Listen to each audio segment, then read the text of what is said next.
la Toussuire, Florence vient d'y ouvrir un hôtel réservé aux homos.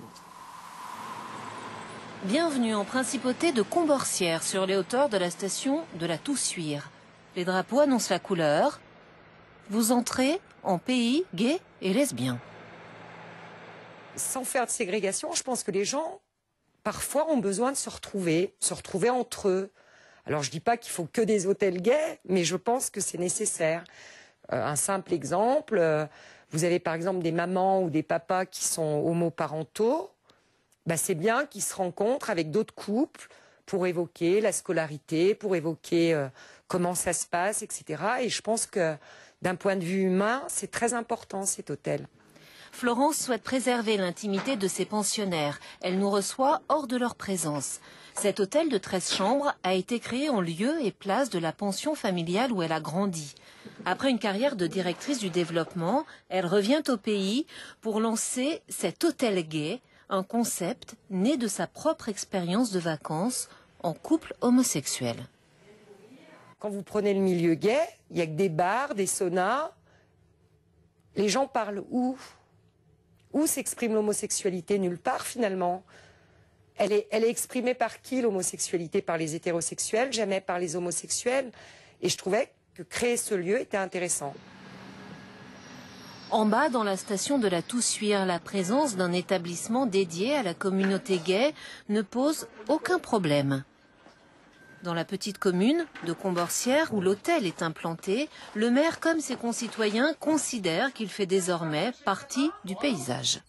Tiens, je t'amène le sapin, ils l'ont livré ce matin. Ah, merci. Du coup, j'ai vu la route. Je pense pas qu'à la Toussuire, on en soit... Je crois qu'on a dépassé. Je dis pas qu'au début, ça n'a pas été difficile pour Flo. J'étais pas maire, donc je ne pouvais pas savoir. Mais aujourd'hui, je pense que tout est rentré dans un cadre normal. Et non, ça choque plus personne, ça fait plus... D'ailleurs, il n'y a jamais personne qui m'en parle, jamais... Non, Flo est bien accueillie partout où elle va. Au cœur du 4e domaine skiable d'Europe, la neige est là. La saison s'annonce prometteuse. Florence Auger peut être fière de son hôtel qui, dès le mois d'avril, va faire l'objet d'importants travaux pour accrocher 3 étoiles à son enseigne. Mais la princesse de Comborcières rêve aussi d'un avenir où son hôtel n'aura plus besoin d'afficher sa différence. Il y a 4 ans, à Berlin, était inauguré un monument à la mémoire des victimes homosexuelles du nazisme.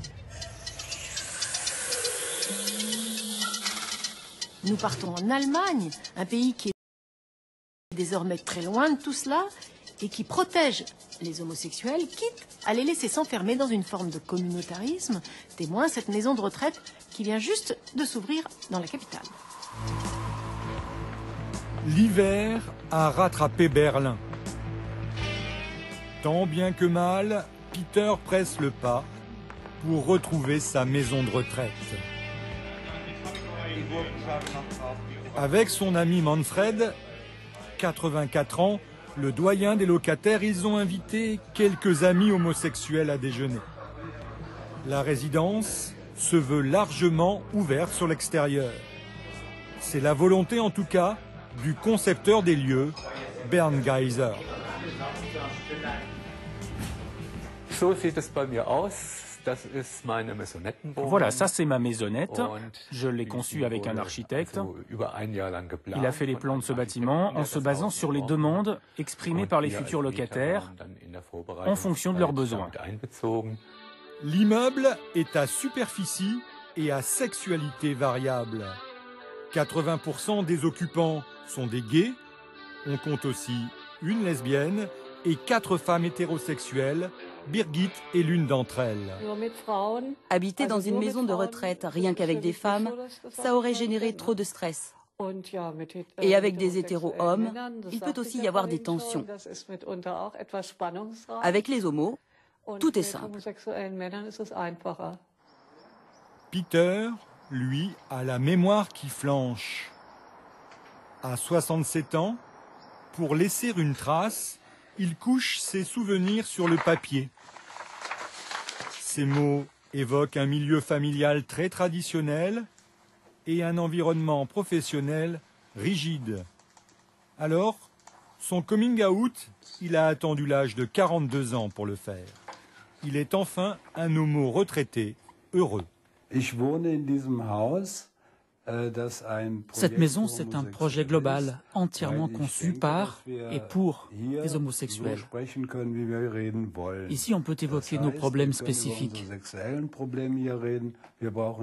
Ça veut dire que je peux parler de sexualité sans que l'on me regarde de travers. Ici, on se comprend, et ça, c'est très important.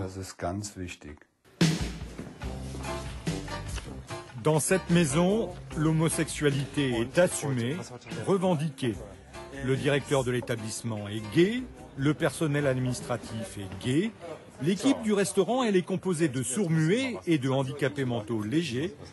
Oui, mais ils sont tous gays ou lesbiennes. Et dans le secteur médicalisé de la résidence, la majorité des infirmiers est également homosexuelle. Bonjour et bon appétit.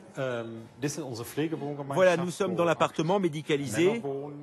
8 hommes habitent ici en permanence. Ils sont malades et ont besoin de soins. On peut les aider aussi à se laver, à s'habiller. Et des infirmiers sont présents 24 heures sur 24. Si ces personnes dépendantes sont regroupées dans cet appartement, c'est aussi pour qu'à la maladie ne vienne pas s'ajouter l'isolement. La pièce à vivre est commune, mais chacun a son petit chez-soi. Pierre nous fait partager son panthéon personnel, vestige d'un passé plus glamour. C'est moi en tenue de Colette. C'était dans ma phase Marie-Antoinette aussi. Et là-bas, c'est James Brown. Mais ces vieux messieurs, à l'apparence paisible, ont leurs petites humeurs et la cohabitation peut être tendue. C'est absolument une cage de folle avec des conséquences, des jalousies, des perturbances, des explosions. Il faut beaucoup de tolérance. Il faut beaucoup de yoga. Loin de la maison de retraite, dans son atelier à l'autre bout de la ville, Klaus peint des hommes, encore des hommes, toujours des hommes, nus. Cet ancien médecin est en bonne santé, il a un bel appartement, mais il envisage déjà le pire et le concept d'appartement collectif médicalisé l'a séduit. Ce qui est génial dans cette résidence, c'est cette colocation pour personnes séniles ou impotentes. Cette situation, il ne faut pas se le cacher, cela fait partie de la vie. Il faut être réaliste. Dans 10 ans, je ne reconnaîtrai peut-être plus mes proches, ou je ne me reconnaîtrai plus moi-même. Si je perds la boule, là-bas au moins, le personnel soignant s'occupera de moi. Et ça, je trouve ça formidable. En peinture, comme dans la vie, Klaus est du genre réaliste. Il sait très bien qu'il a très peu de chances d'intégrer la maison de retraite. La liste d'attente compte 250 noms et il est en 168e position.